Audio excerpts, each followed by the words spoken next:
So in this Wealthsimple tutorial video, I'm going to be showing you guys how to buy Alimentation Couche-Tard, or also known as, Circle K, here in Canada, ticker symbol ATD. So let me get right into it. So go to the bottom left here and press on, once you have Wealthsimple open up on your device, go to the bottom left and press on the magnifying glass icon, then go to where it says search. And as I mentioned before, type in ticker symbol ATD. The word says Alimentation Couche-Tard, press on that right there, and then press on buy.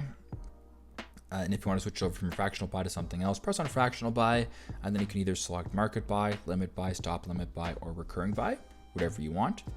So press on fractional buy, then type in the amount of money you wish to invest. So I will just use $2 for this demonstration, and then press on continue. Now to confirm your purchase, pretty simple. Go to the bottom, press on confirm order, and there you go. That is how to buy Alimentation Couche-Tard stock, ticker symbol ATD in Canada on Wealthsimple. I hope this video helped.